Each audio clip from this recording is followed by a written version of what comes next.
Private limited, ప్రభుత్వ limited ఆదాయ వనరుగా టికెట్ల రేట్లు పెంచి ఇట్లాంటి కార్యక్రమాలకు తెరలేపింది వైసీపీ. అవును, ఆదాయ వనరుగా వారి పార్టీ కార్యక్రమాలకి ఒక బంగారు బాతుగా వాడుకున్నారు టీటీడీ వ్యవస్థని. వారి రాజకీయాలకు కూడా వాడుకున్నారు ఆ వేదికని. రాజకీయాలకు అన్ని విధాలుగా, అన్ని ఒకటి కాదండి వారికి ఏది. ఎందుకంటే వారి ఆలోచనలన్నీ కూడా రాక్షస ప్రవృత్తి ఆలోచనలు, స్వార్థపూరితమైన ఆలోచనలు.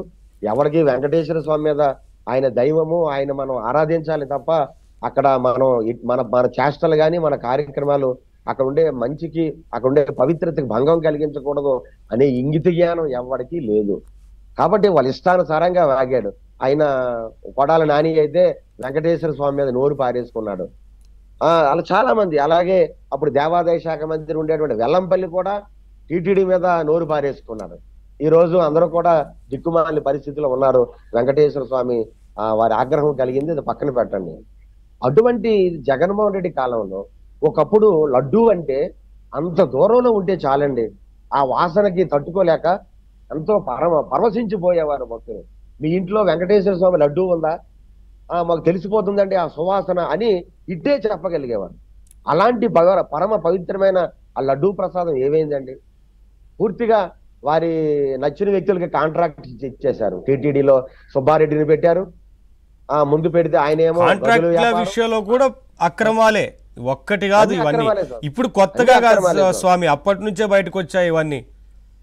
కాబట్టి పూర్తిగా వారు ఏంటంటే ఆదాయ వనరు, మీరు ఏదైతే చెప్పారో, మనం చైర్మన్ గా ఉండేటప్పుడు అటు ప్రభుత్వానికి అటు మనకి ఎంతో కొన్ని కోట్ల రూపాయల ఆదాయం సంపాదించుకోవాలి. వెంకటేశ్వర స్వామి కాంట్రాక్టర్స్ లో మనకి కమిషన్లు కొట్టేయాలి. మనకు నచ్చినటువంటి గుత్తేదారులకి కాంట్రాక్ట్స్ ఇస్తే వారు నచ్చిన వస్తువులు తెచ్చి మనకి ఇవ్వాల్సింది ఇస్తారు. ఈ విధంగా పూర్తిగా భ్రష్టు పట్టించారు. అక్కడ ఉండేటటువంటి నియమ నిబంధనలు తిలోదకాలు ఇచ్చేశారు. అలాగే వైవి సుబ్బారెడ్డి, అలాగే అక్కడ ఉండేటువంటి ధర్మారెడ్డిని పిలవకూడదండి, అధర్మారెడ్డిని చెప్పుకోవాలి. ఇలాగా వారి ఇష్టానుసారంగా జగన్మోహన్ రెడ్డి గారేమో డిక్లరేషన్ ఇవ్వకుండానే వెళ్తారు. అంతే కదండి, వారి సత్యమణితో మాత్రం రారు.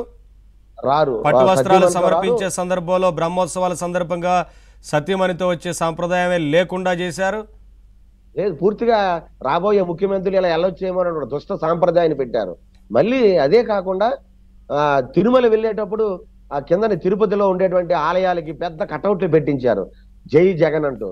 అలాగే మరి వారేమో ఒక పక్క సంక్రాంతి సంబరాలు చేసేటప్పుడేమో వెంకటేశ్వర స్వామి సెటప్ పెట్టిస్తారు, వెంకటేశ్వర స్వామి గోపురం. అక్కడేమో వాళ్ళ భార్య అక్కడ ఉండే అర్చకులు ప్రసాదం ఇస్తే మాత్రం ఆమెమో ఆ టిష్యూ పేపర్ లో పడేసి కింద జల్లేస్తారు. ఎన్ని మనం మీరు ఒక్క పాయింట్ అన్నారు స్వామి, అందులో అసలు ఒక ఆధ్యాత్మిక ధార్మిక కేంద్రం వద్ద ఎటువంటి రాజకీయాలకు కానీ అక్కడ ఉండకూడదు. అది రాజకీయాలకు ప్లేస్ కాదు, రాజకీయ నినాదాలే ఉండకూడదు, అసలు ఇతర వ్యక్తికి సంబంధించిన వ్యవహారం గురించి మాట్లాడకూడదు. అలాంటిది జై జగన్ లాంటి నినాదాలు చేస్తూ ఫ్లెక్సీలు పెట్టడం అనేది ఎంత అపవిత్రం చేశారో చూడండి. ప్రధానమంత్రి వచ్చినా సరే అటువంటి నినాదాలు కనిపించలేదు. గతంలో రాష్ట్రపతులు వస్తారు, ప్రధానమంత్రులు వచ్చారు, ఎంతోమంది వచ్చారు. ఎవరన్నా ఇలా రాజకీయ నినాదాలు చేయడం కానీ చుట్టుపక్కల వారు ఇలా మాట్లాడటం కానీ ఫ్లెక్సీల్లో ఇటువంటివి ఉండేవా? ఎక్కడా లేదండి. అందుకే ప్రపంచంలో ఉన్న ప్రపంచాధినేతలు కూడా వచ్చారు కదండి. అవునండి. చాలా దేశాల అధినేతలు వచ్చినా చాలా వినమ్రంగా వెంకటేశ్వర స్వామికి ఎంతో భక్తి ప్రపత్తులు చాటుకున్నారు. వెంకటేశ్వర స్వామికి పవిత్రతని పెంచారు తప్ప అక్కడ ఉండేటటువంటి నియమాలు, అక్కడ ఉండే సాంప్రదాయాలు, అక్కడ ఉండే ఆచారాలను గౌరవించారు. కానీ జగన్మోహన్ రెడ్డి వచ్చిన తర్వాత అడ్డుగోలుగా ఆయనకి నచ్చినట్టుగా మొత్తం దేవాలయ వ్యవస్థనే నాశనం చేశారు. తిరుమల తిరుపతి దేవస్థానం నుండి మొత్తం భ్రష్టు పట్టించారు. ఎంత దారుణం అంటే ఈ చివరికి చేష్టలు తట్టుకోలేక భక్తులు డౌన్ జగన్ అంటూ డౌన్ కరుణాకర్ రెడ్డి ఈ టీటీడీ చైర్మన్ అని చెప్పి భక్తులు క్యూ కాంప్లెక్స్ లో ఎప్పుడు గోవిందా గోవిందా నినాదాలే మనం ఎప్పుడు వింటాం. అలాంటిది డౌన్ అనేటువంటి మాటలు ఎప్పుడు మనం వినలేదు కదండి. అంత విసిగిపోయారు, అంతటి దారుణాలు కొడిగెట్టారు. ఎందుకంటే గదిలోకి వెళ్దామంటే గది తీసుకుందామంటే గది రేట్లు పెంచేశారు, దర్శనాల రేట్లు పెంచేశారు. వారికి నచ్చిన వ్యక్తులకి దర్శనాలు చేసేవారు.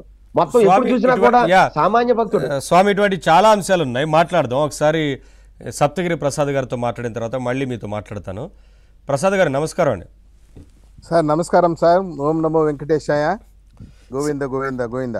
చెప్పండి. స్వామి సార్ ఏంటంటే గత ప్రభుత్వం 5 ఏళ్లలో వ్యవహరించిన తీరు పట్ల భక్తులు ఎన్ని ఇబ్బందులు ఎదుర్కొన్నారో చాలా సందర్భాల్లో బయటకు వచ్చే భక్తులు చెప్పిన ధైర్యంగా భక్తులు చాలా సందర్భాల్లో చెప్పారు. ఎన్ని ఇబ్బందులకు గురి చేసినా పర్లేదు కానీ ఈ విషయం చెప్పాల్సిందే అంటూ చాలా